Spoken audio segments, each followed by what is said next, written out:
I just thought I'd come on and see how things were going and see how everybody's day was. And the truth is, if you make a comment, I can see it.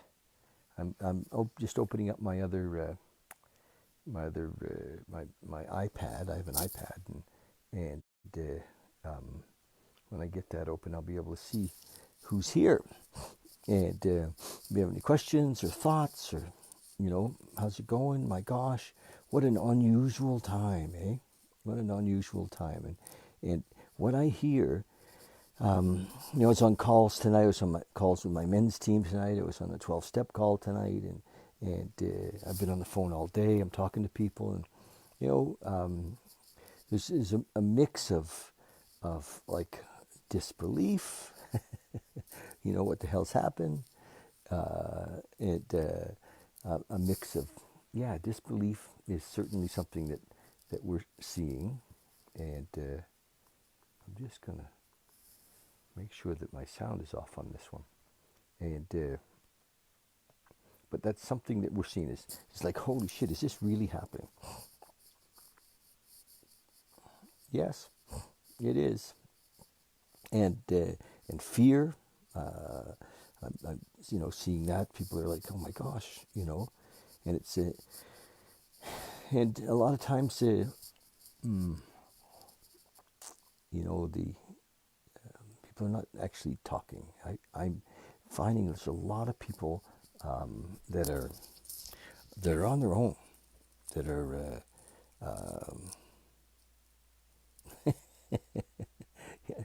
Hitchhiker's Guide to the Galaxy. And the answer to the biggest question was 42, I remember. Anyway, Jason is saying, don't panic. And yes, it's more than that. I think, over and over again, I'm sharing that, that this is an opportunity. This is an opportunity. Now, not everybody's going to be interested in the opportunities I'm about to tell you about, but I see a huge opportunity here to really develop ourselves inside. Now, I'm not talking about personal skills, although it's an opportunity for that, but what an opportunity to do some inside work, meditation. There's no reason, especially if you're on your own, that you couldn't be doing an hour a day or 2 hours a day of meditation, dropping in. Sometimes I meditate with, Ramm Dass kind of playing out there.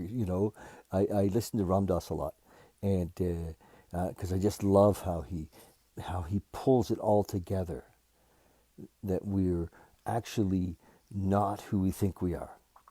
And I mean, where we're going is always beyond the illusion, beyond the attachment, beyond the identity. And what a great time right now, because all of our identities are shook up.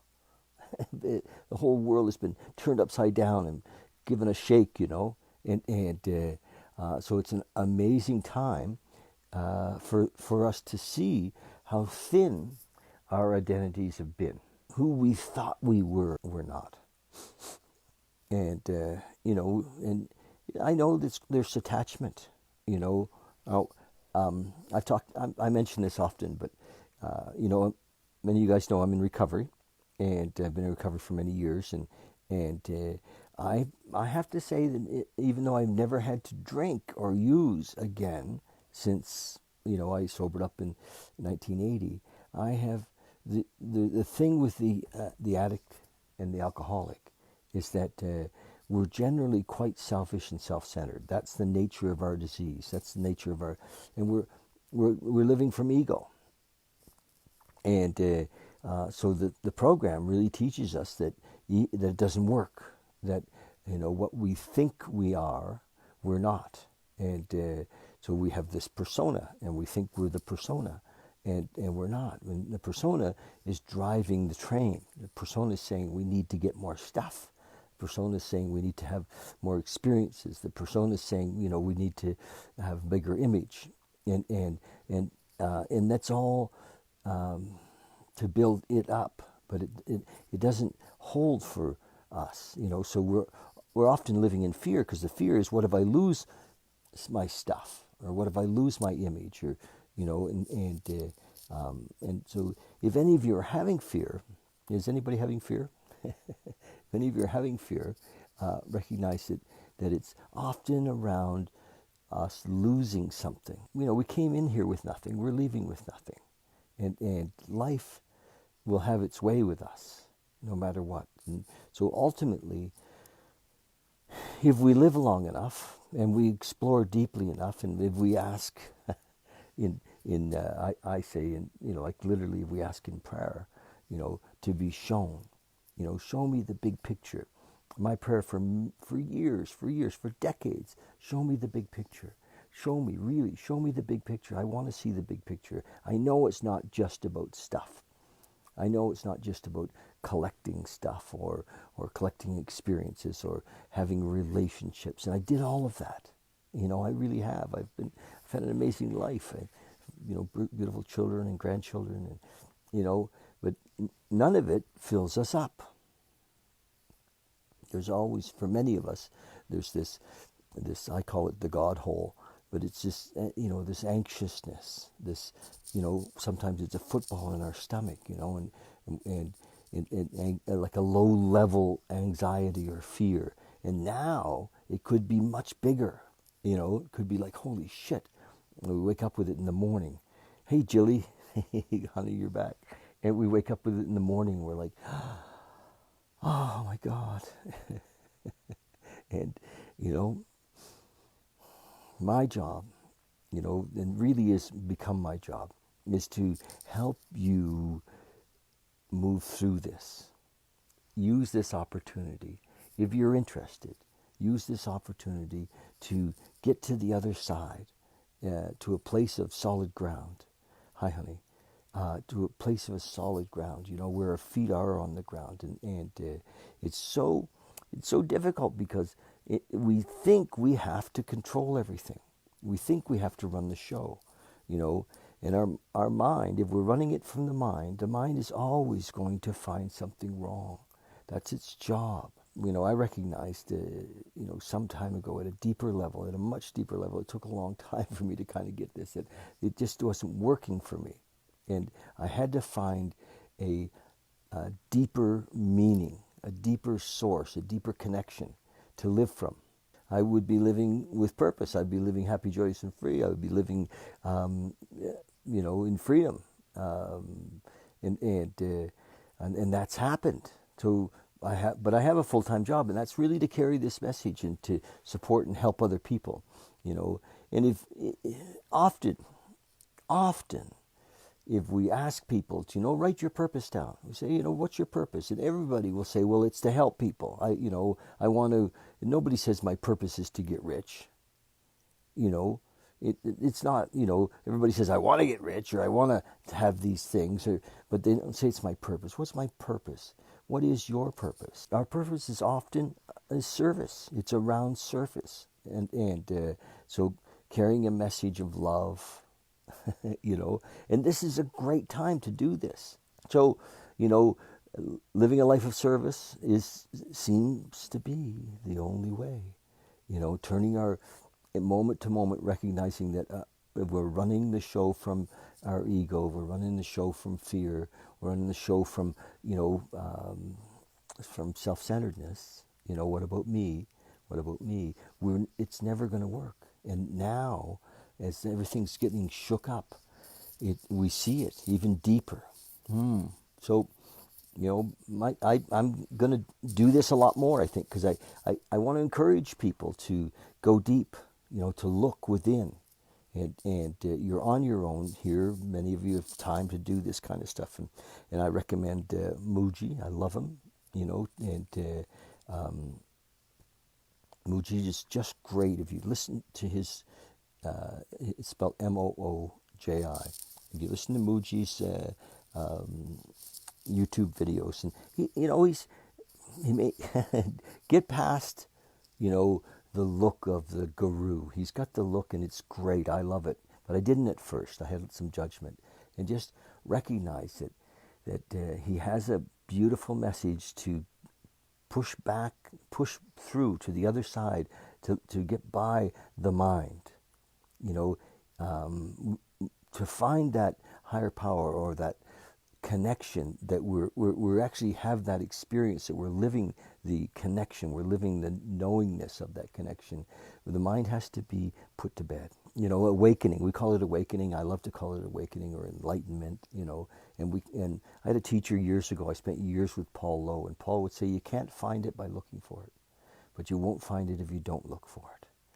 And this is the time. Take your time now to really go deep. You know, Eckhart Tolle is great. You know, listen to his stuff, and Ramm Dass. It's over and over and over again. Ramm Dass, in all his presentations, he says very much the same thing, but we need to hear it sometimes, hundreds of times. You know, it's like, oh, because we can't see ourselves. If we're with a teacher and he's sharing with us, you know, the depths of who we are when we're in our ego, and we're like, oh, I see that. David Hawkins as well wrote some great books. Dr. David Hawkins wrote Power versus Force, but his last book was called Letting Go. Poof. So I'm encouraging you, you know, to keep looking deep within, you know, and the ego's tricky. It really is, and we want to drop past that, and it does take some work, and ego will say, oh fuck, we don't need to do that work. Everything's going to be fine. Well, everything is going to be fine. You're right, but how would you like to live? Do you want to live happy, you know, joyous and free? Do you want to live at peace? You know, do you want to have serenity? These things don't come from the mind. These things come from this connection with Source, God, universal intelligence. However you see that, they come from the beyond, from the isness, and we have to find our way there. So, love you guys. So fear, I just want to say one more thing about fear. And some of you know this, but it's a luxury we cannot afford. We cannot afford it. And we cannot move through it with the mind, because it's in the mind. So, but it is a luxury we cannot afford. Fear creates what we fear. So the longer we're there, and you know, we just can't think our way out of it though. We really just can't. We have to come to the moment. We have to use prayer. You know, we have to breathe. Come to the moment. Feel that center. Feel that connection. And fear disappears. And fear will eventually get tired because we keep, you know, kind of moving it away with this connection with God, or this connection with the moment, the connection with the one, you know. And when we're there, fear disappears. So that's the trick with fear. We cannot, you know, go get a pill, you know, an anxiety medication. I mean, that doesn't deal with what's going on inside of us. You know, meditation, you know, prayer, being in the moment, growing, you know, into spiritual beings. I believe that we are spiritual beings, and I believe that you know, somehow we got disconnected, and so we're just rebuilding this connection. That's all. And it's wow, why not? We've been sucked into this other life that we know that we have to have a life of stuff, you know. And it doesn't mean that you're not going to have stuff, but it won't be the same. We'll take care of our stuff in a different way. It won't be like, oh my God, I can't live without my stuff. Okay, you guys, I love you, and just thought I'd chat.